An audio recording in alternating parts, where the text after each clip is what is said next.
Bem, Bom dia. todo mundo ouvindo aí direitinho? Aqui deu alguma coisa de configuração de áudio, mas vocês estão me ouvindo, né? Aqui tá normal o som. Então, sei lá, é do Meet. Ó, a gente está na página 215. Vamos ver aí se vocês se acham. Bom dia, Bruna. Que parágrafo a gente parou? A gente vai começar no... É o primeiro parágrafo da página, em suas cartas a Abraham.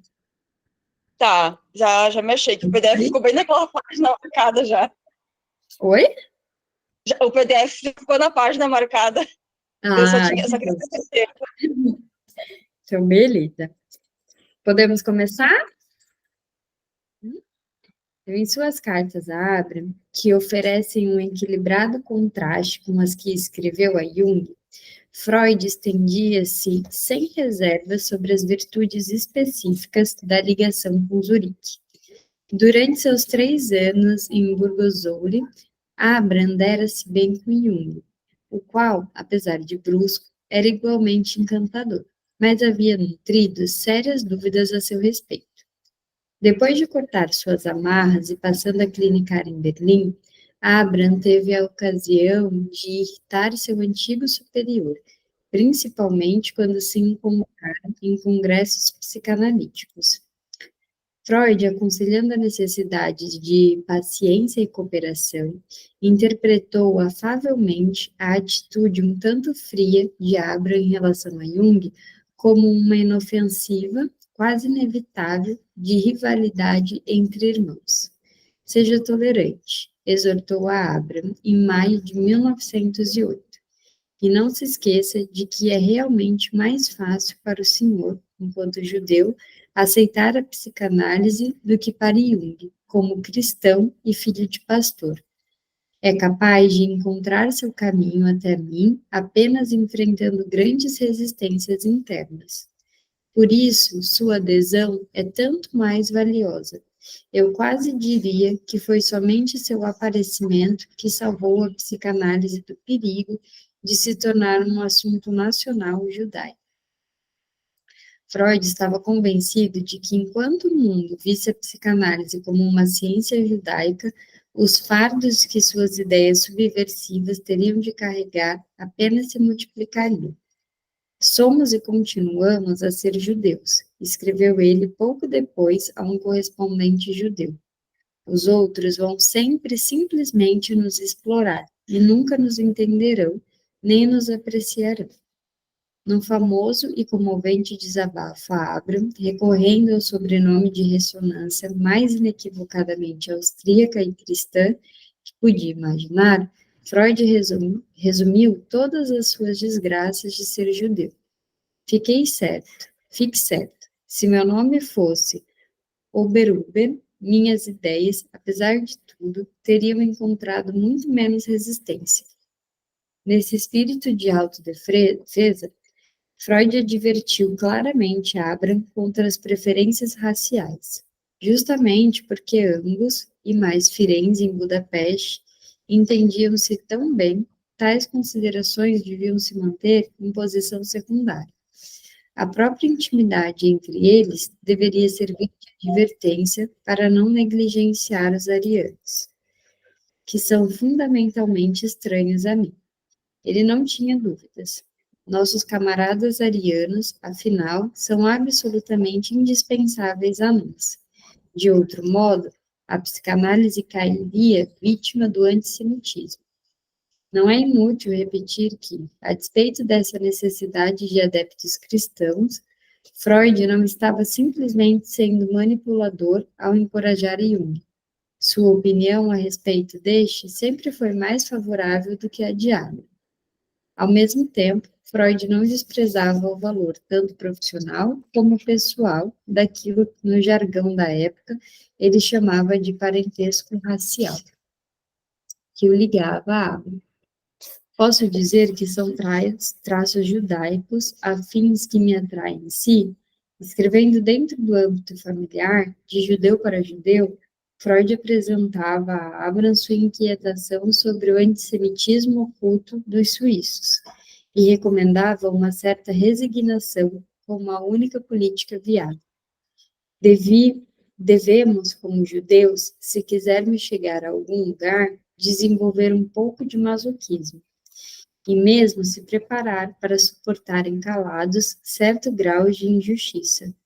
E lembrava Abra, incidentalmente mostrando sua total ingenuidade acerca da longa tradição do misticismo judaico.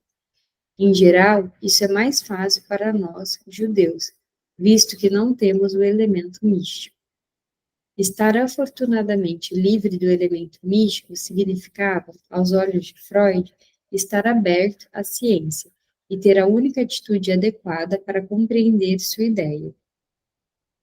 Jung, filho de pastor, abrigava perigosas simpatias pelos místicos do Oriente e do Ocidente, como pareciam fazer tantos cristãos. Para um psicanalista, era muito melhor ser ateu, como Freud, sendo judeu ou não. O que importava era o reconhecimento da psicanálise como uma ciência, cujas descobertas não têm absolutamente nenhuma relação com as origens religiosas de seus praticantes. Não deveria existir nenhuma ciência distinta, ariana ou judaica, declarou em certa ocasião Freud a Firenze. Mas as realidades da política psicanalítica, julgava Freud, obrigavam a ter em mente as diferenças religiosas entre seus adeptos. Por isso, empenhavam-se ao máximo para cultivar igualmente seus seguidores judeus e cristãos. Prendia Jung a si com uma afeição paterna, e Abraham com afinidades raciais, nunca perdendo a causa de vista. Em 1908, correspondia-se com Abraham e Jung em termos quase idênticos. Sua estratégia parecia estar dando resultados. Durante esses anos, certamente, Freud não tinha nenhuma dúvida quanto à solidez da fé de Jung. Este afirmou-a a suficiência. O senhor pode ficar certo, escreveu a Jung a Freud em 1907, que nunca abandonei uma parcela sequer de sua teoria, essencial para mim. Estou empenhado demais para tanto. 2 anos depois, reassegurou novamente a Freud. Não só por ora, mas por todo o futuro, nunca acontecerá nada do tipo Fliss. Cuspiu para cima, né? Caiu na testa, porque não foi bem assim. Era uma promessa enfática e gratuita que Freud, se tivesse se permitido empregar suas próprias técnicas de detetive, poderia ter tomado como algorenta insinuação das coisas de tipo Fliss que estavam por vir. Bem isso mesmo, né?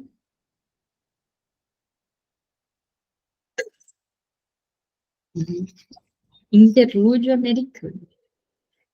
Em 1909, ano que Jung apresentou seus protestos de inquebrantável lealdade, Freud obteve uma certa suspensão inesperada de suas preocupações políticas e uma homenagem ainda mais inesperada, vinda de longe de sua terra. Na noite de sexta-feira, em 10 de setembro, ele apresentou-se no ginásio da Universidade Clark, em Worcester, Massachusetts, para receber o título de Doctor of Laws, honoris causa. A honra foi uma grande surpresa para Freud. Ele tinha um pequeno número de seguidores em Viena. Recentemente havia conseguido adeptos em Zurique, Berlim, Budapeste, Londres e mesmo em Nova York. Mas representava uma pequena minoria encastelada no campo profissional da psiquiatria. As ideias de Freud ainda se mantinham propriedade de poucos e escândalo para a maioria. Mas o reitor da Universidade Clark, G. Stanley Hall, que orquestrou as festividades de entrega do título honorário de Freud, era um psicólogo empreendedor, que, longe de temer a controvérsia, estimulava.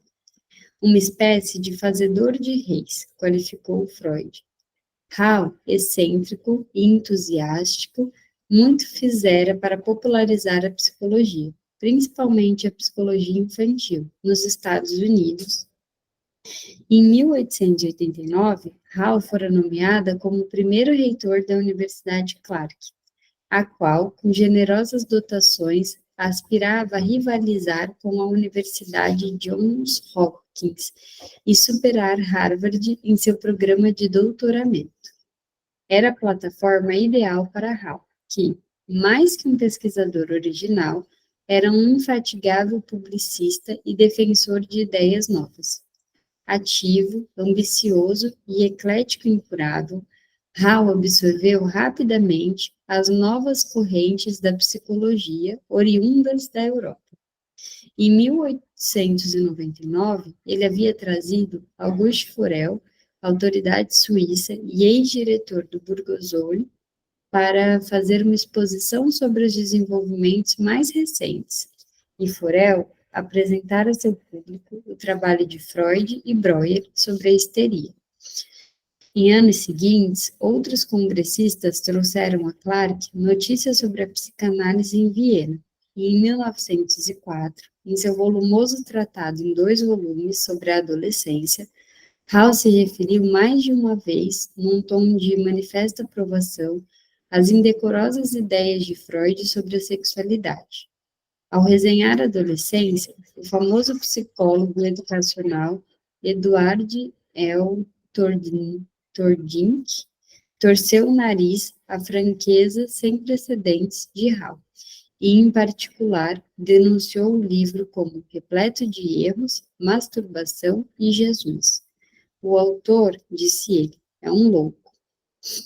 Foi este homem que convidou o controverso Freud a apresentar uma série de conferências. A ocasião escolhida por Hall foi a comemoração do 20º aniversário da fundação da Universidade Clark. Também convidou Jung, então amplamente conhecido como especialista em esquizofrenia e adepto mais importante de Freud. Cremos, Hall escreveu a Freud em dezembro de 1908, que uma exposição concisa de seus resultados e ponto de vista seria agora extremamente oportuna, e talvez, em certo sentido, marque uma época na história desses estudos neste país. Improvisando um rápido agradecimento pelo título honorário, Freud referiu-se orgulhosamente à ocasião como o primeiro reconhecimento oficial de nossos esforços. 5 anos depois, ele ainda se mantinha sob essa agradável impressão.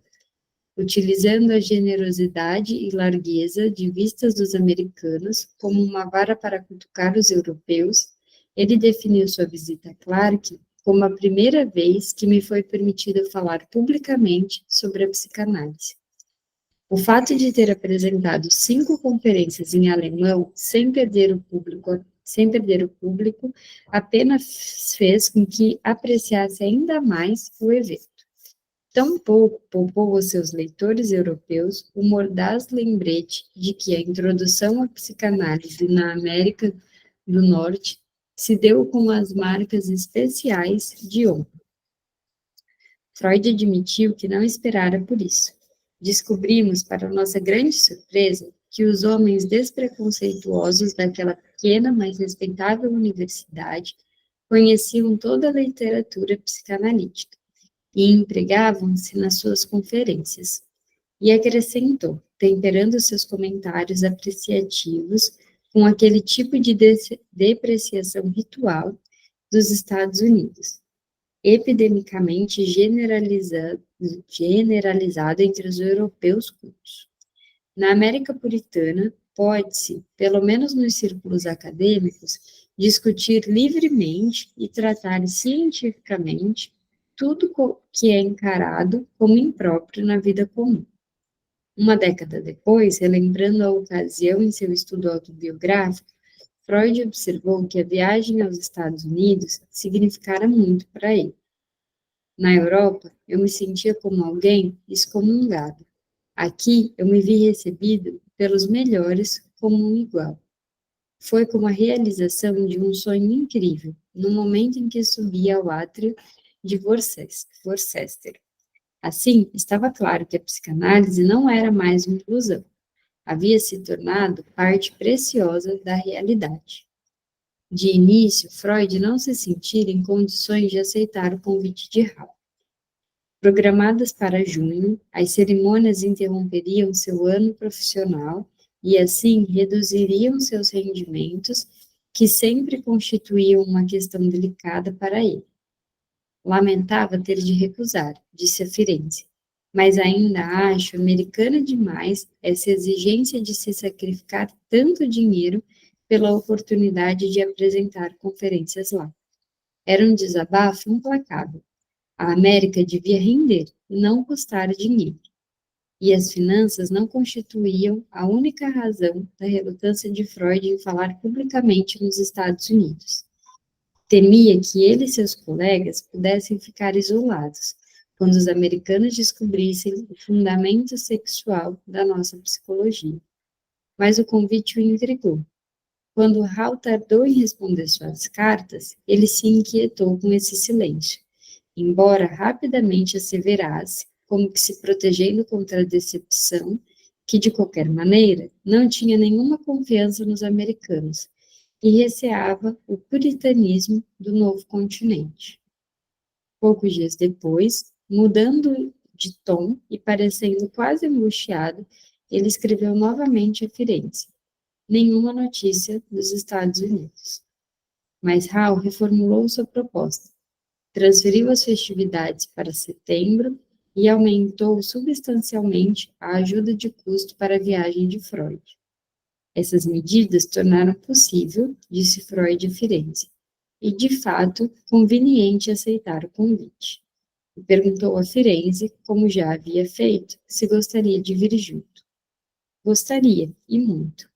Já em janeiro, ele dissera a Freud que poderia arcar com os custos da viagem, e em março começou a pensar em certos preparativos para a excursão pelo ultramar, que incluía um aperfeiçoamento de seu inglês deficiente e algumas leituras sobre os Estados Unidos. Conforme passavam as semanas, a animação de Freud com essa perspectiva também aumentava visivelmente. A América domina a situação, informou em março. E como Firenze decidiu preparar-se para uma aventura encomendando livros sobre os Estados Unidos e polindo seu inglês, era provável que se revelasse uma grande experiência. Quando anunciou a Abra que daria conferências nos Estados Unidos, introduziu o assunto com um ímpeto exuberante. E agora, grandes novidades. A gente está na página 219. Vamos começar ela agora, está na primeira linha. Imagina. A maneira de um viajante prudente e experimentado, Freud começou a se informar sobre as passagens, pesando várias alternativas. Se hoje já é difícil, imagina naquela época, né? Finalmente, decidiu-se pelo vapor George Washington no Norte-Sul, Lloyd, pois a data da viagem por esse navio permitiria uma semana de turismo pelos Estados Unidos. Ele não perdia a chance de dar uma voltinha. Houve trabalho, mas também se divertia. Antes que os visitantes tivessem de comparecer à Universidade Clark. Podemos percorrer o Mediterrâneo a cada 2 anos. A América não vai se repetir tão cedo. Freud estava, ironicamente, consciente de sua ambivalência em relação a essa aventura de viagem, e tomava, disse a Firenze, como uma verdadeira ilustração das palavras profundas da flauta mágica. A amar, não posso obrigá-lo. Não me importo minimamente com a América, mas aguardo com muita expectativa nossa viagem juntos. Aqui tem nota de rodapé. Para uma análise detalhada do anti-americanismo de Freud, ver na página 564 a 72. Um dia a gente chega lá. Estamos caminhando para essas páginas. Também sentia-se contente que Jung fizesse parte do grupo. Agrada-me imensamente pelas razões mais egoístas. Fez saber a Jung em junho, mas também agradava-lhe, acrescentou ele, ver o grande prestígio que Jung já conquistara entre os círculos psicológicos. Embora Freud conscienciosamente levasse para suas férias de verão alguns livros sobre os Estados Unidos, ele não os leu. Quero me deixar surpreender, disse Firenze, e aconselhou Jung que cultivasse a mesma espontaneidade. No final, sua única incursão pelos Estados Unidos acabou sendo, em parte, férias e, em parte, avanço psicanalítico. Mas ela começou com um episódio aberto. Em 20 de agosto, os 3 viajantes haviam almoçado juntos em Bremen, enquanto aguardavam o embarque. Jung começou a falar e continuou falando sobre os restos pré-históricos que estavam sendo desenterrados no norte da Alemanha. Freud decidiu interpretar esse assunto e a insistência de Jung com um desejo de morte oculto contra ele, e desmaiou. Não foi a única vez em que Freud perdera os sentidos na presença de Jung. Mas a expectativa prazerosa prevaleceu, e no dia seguinte, Freud, Jung e Firenze partiram de Bremen num bom estado de ânimo. Fico pensando que é engraçado ver que eles se comunicavam por carta, cada um de um lugar, e aí eles se encontraram para uma viagem. Parece os dias de hoje, que a gente conhece pessoas pela internet, marca um lugar X e aí a gente se encontra. Não é tão diferente, né? Pode falar. Bruna, e essa parte aqui dele interpretar esse negócio do Jung aí como um desejo de morte e desmaiar. É tipo aquilo, não falarei nada, mas haverão sinais. Tinham vários sinais, e eu acho que ele percebia. Se a gente fizer uma análise selvagem aqui, acho que ele desmaiou, perdeu os sentidos para não ver de novo o que ele já estava vendo. Uhum. É tipo assim, eu quero desver isso daqui. Uhum. Mas, né, não falarei nada, mas haverão sinais. Pois é, que não foi a única vez que Freud perderia os sentidos na presença de Jung. Gente, a pessoa ali falando, você desmaia. O negócio tinha um quê de histeria ali. Uhum. É uma somatização, né? Negócio no corpo. Olha só, o corpo gritava. O Freud deve estar, tipo assim, ele é Freud, né? A pessoa da psicanálise, mas tipo assim, a gente, quando fica, nossa, tem uma coisa estranha, eu não sei o que está acontecendo aqui, mas assim, na verdade, sabe, só não quer saber, né? É isso, né? É igual quando todos os sinais apontam que você está sendo traído. Não, ela jamais faria isso, faria. Tá fazendo, você sabe, tá fingindo que não sabe, né? Tipo, fecha os olhos aqui, ó, faz vista grossa. Que, falando sério mesmo, assim, né? Parece que ele faz vista grossa para as coisas que ele estava vendo, tipo, ó, não quero ver. Eu acho que ele meio que não queria, igual eu falo ali, né, do Fliss, ele fala que isso não ia se repetir e tal. Eu acho que ele tinha, talvez, aquele medo ali de que se repetisse, vai ser mais um. Só que a relação do Jung com ele é diferente da relação do Fliss. Sim. A do Jung parece uma coisa, não sei, meio.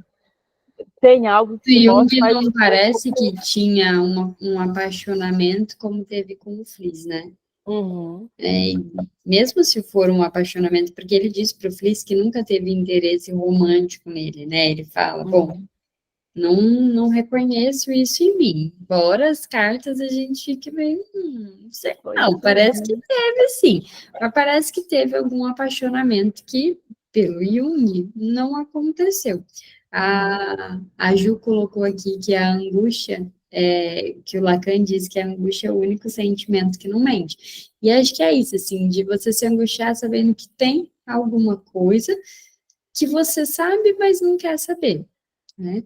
E outra coisa também do que a Ana falou aqui, né, diz que o Jung disse que não faria como Fliss, tem alguns textos do Freud, mas tem específico da autêntica neurose, psicose e perversão, acho que é a negação, que ele fala que para o inconsciente não existe o não.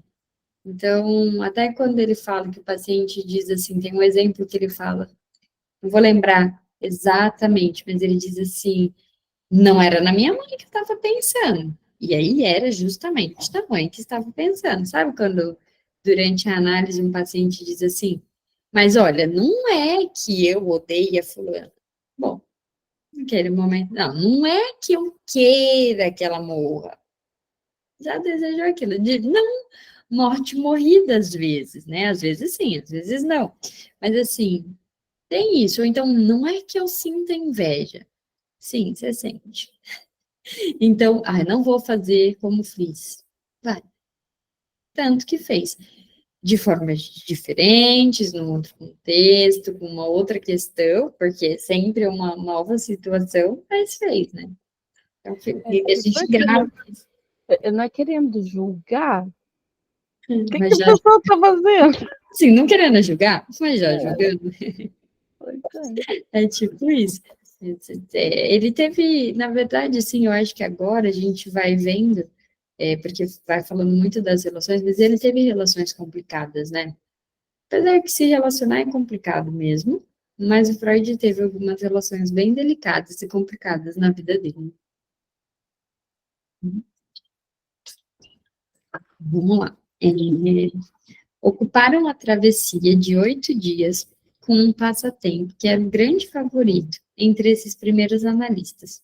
Analisaram mutuamente seus sonhos.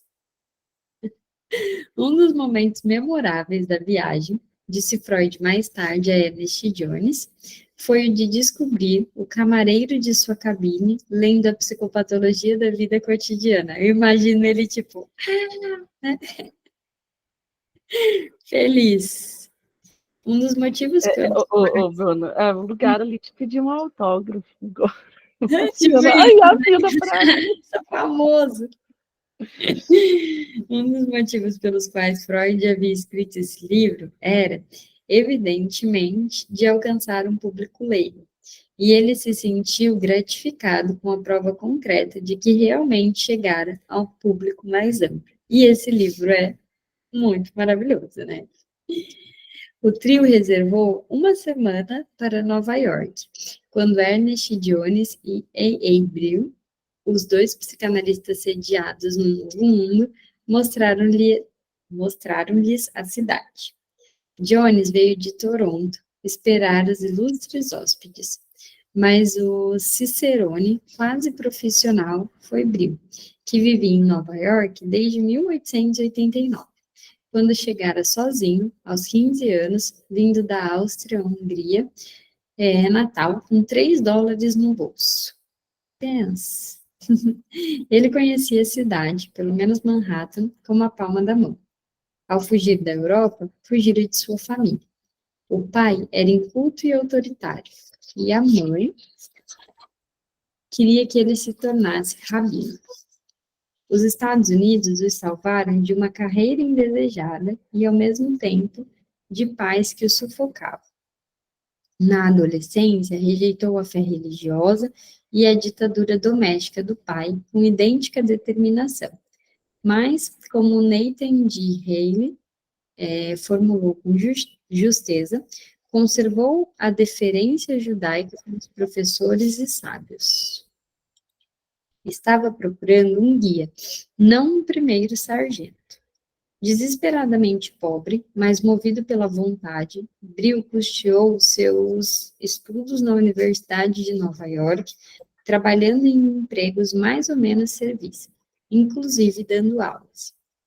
Após alguns anos de parcimoniosa poupança, contou mais tarde a Ernest Jones, Brill achou que reunira dinheiro suficiente para entrar na Universidade de Columbia em medicina, mas o total não chegava para as taxas de exame.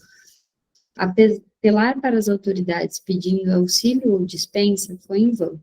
Ele teve que depender de seus próprios recursos e voltar a dar aulas por mais um ano. Sentiu dificuldades, mas então disse a si mesmo: você só pode culpar a si mesmo. Ninguém mandou você escolher medicina. Eu gosto dessa autorresponsabilidade.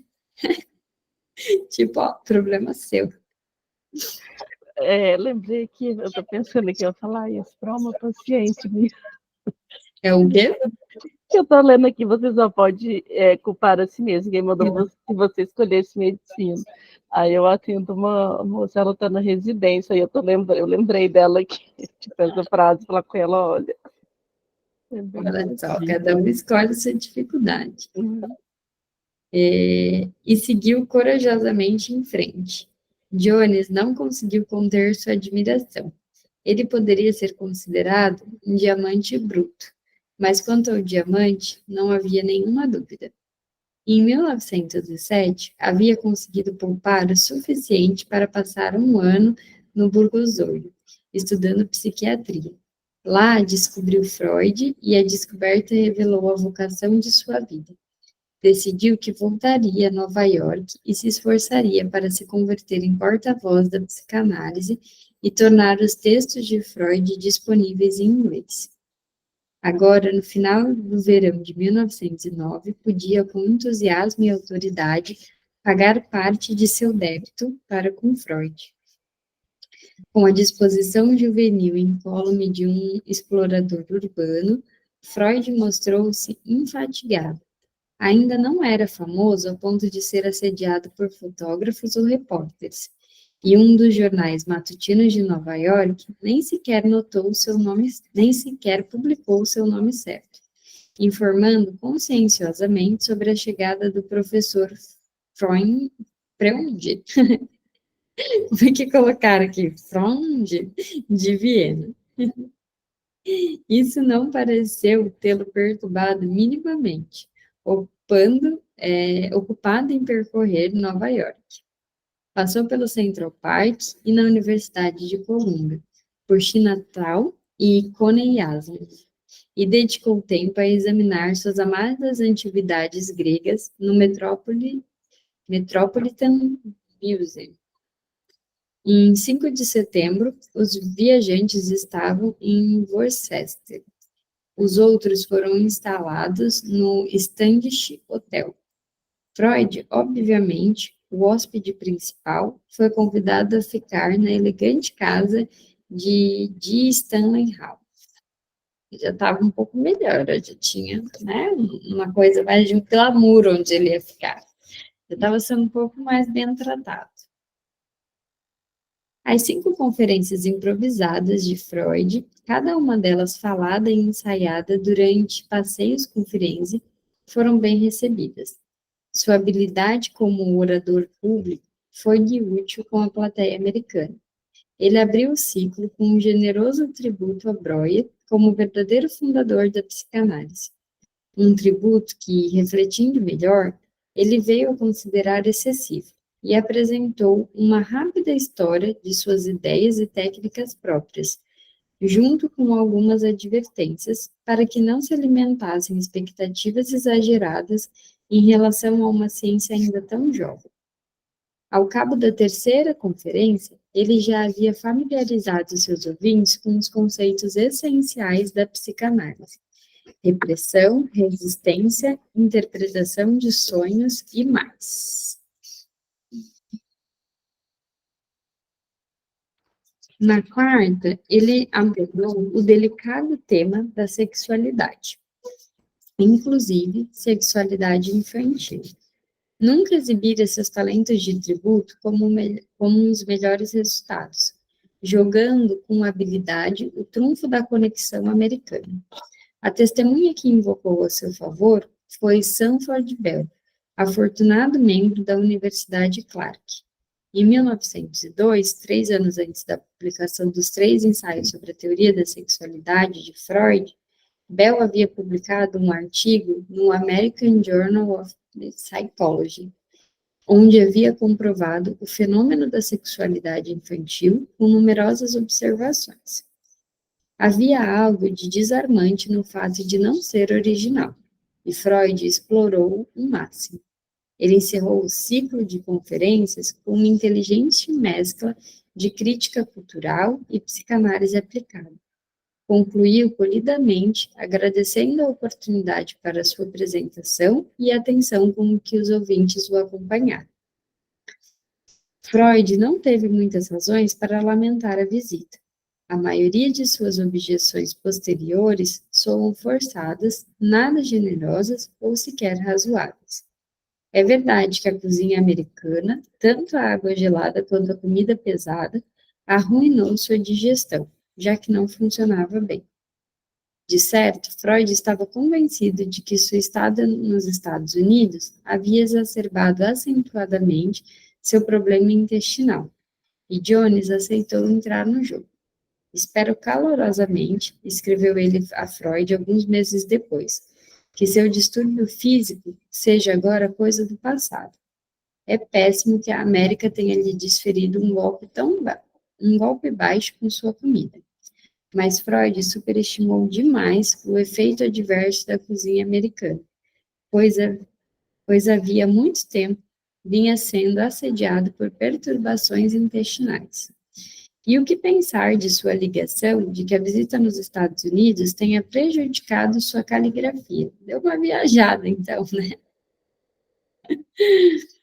Mesmo leal a Ernest Jones, sentiu-se obrigado a concluir que, no fundo, o anti-americanismo de Freud não tinha realmente nada a ver com a América em si.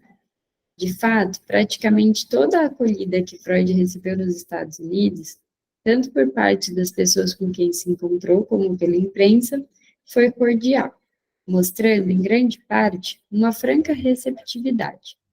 A manchete do Worcester Telegram, todos os tipos em Clark, homem com cérebros avantajados, tem tempo para alguns sorrisos.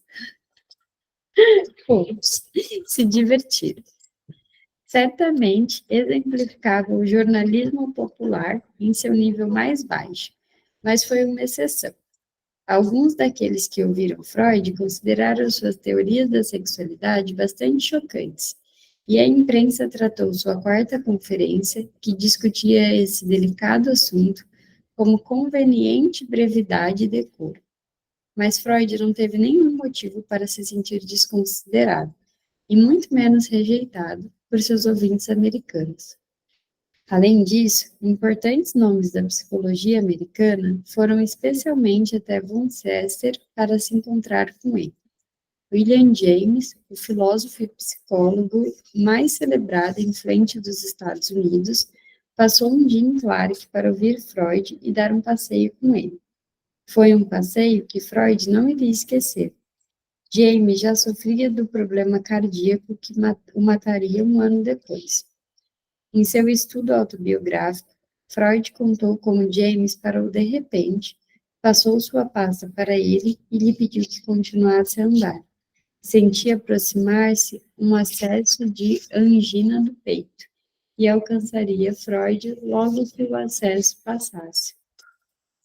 Desde então, comentou Freud, sempre desejei ter o mesmo destemor frente ao fim próximo da vida.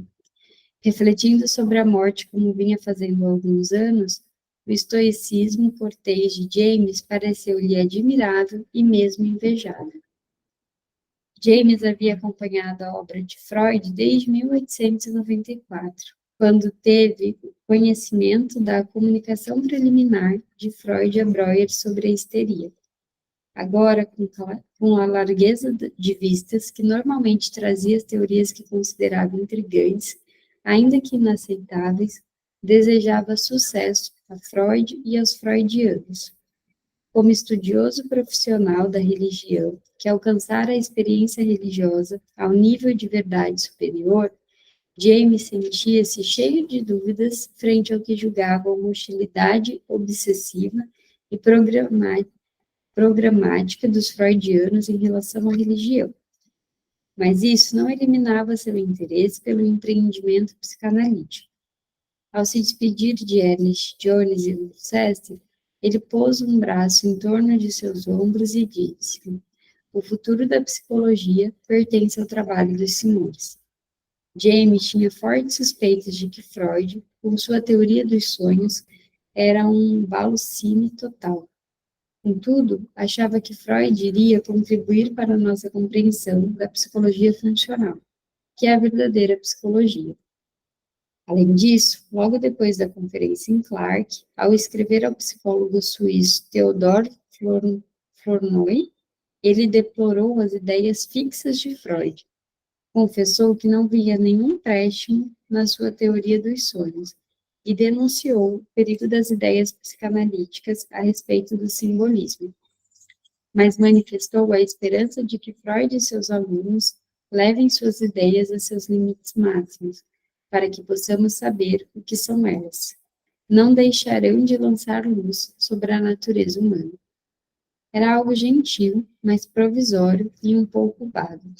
James tinha um conceito bem melhor de Jung, cujas simpatias pela religião aproximavam-se das suas.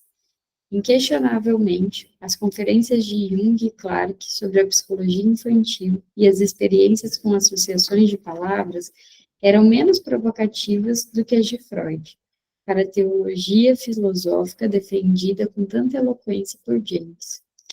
Embora não tivesse pregado o ateísmo em Clark, Freud estava claramente comprometido com o tipo de convicção científica que rejeitava em qualquer pretensão do pensamento religioso na busca da verdade. Mas eram exatamente essas pretensões que James, ao elevar a religião acima da ciência, estivera defendendo durante anos e de maneira mais enfática nas famosas conferências Gifford, As Variedades da Experiência Religiosa, publicada poucos anos antes, em 1902. No forte contraste, James Jackson Putnam daria a Freud um apoio convicto e revelou-se um paladino muito mais eficiente da psicanálise nos Estados Unidos do que James jamais poderia ser. Professor em Harvard, como James, Putnam era um neurologista que gozava de incomparável prestígio entre seus colegas. Assim, foi importante que, já em 1904, ao tratar pacientes histéricos no Hospital Geral de Massachusetts, como é que fala isso, gente? Mas acho que é assim, né? Ele tivesse se pronunciado sobre a utilidade do método psicanalítico. Sua leitura favorável de Freud tinha sido a primeira abertura real na instituição médica americana às ideias psicanalíticas. Para certo pesar de Freud, Putnam sempre conservou sua independência e recusou-se trocar sua orientação filosófica, que chegava a dar espaço a uma divindade tanto abstrata, pelo positivismo ateu de Freud.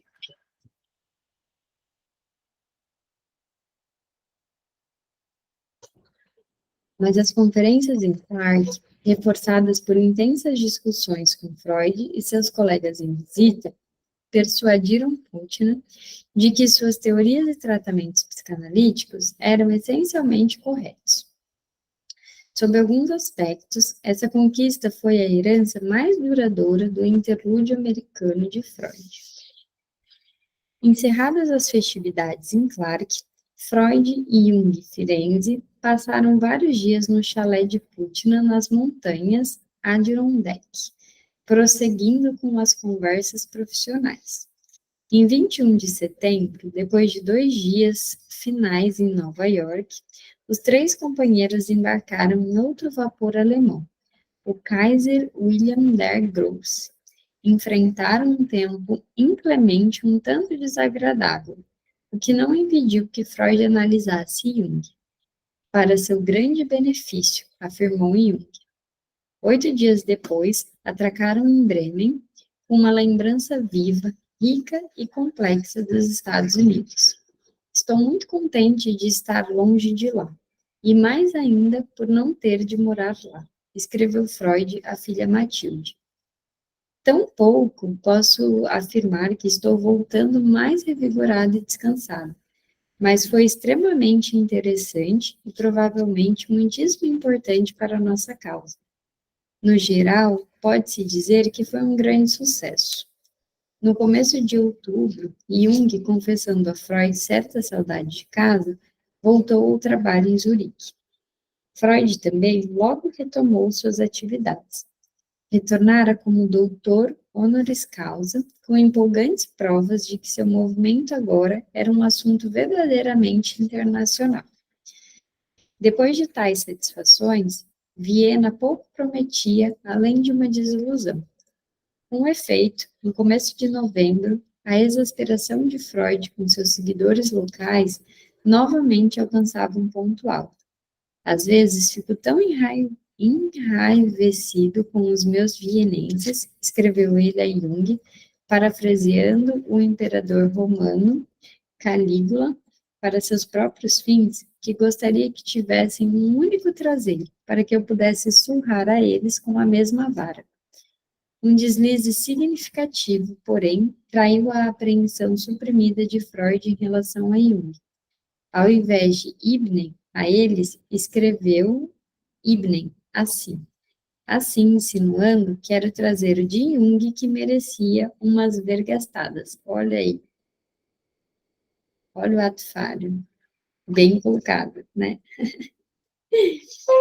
Mas a primeira ruptura seria da unidade analítica, originou-se num ponto bem próximo, em Viena, envolvendo dois primeiros associados de Freud, William Steckel e Alfred Adler.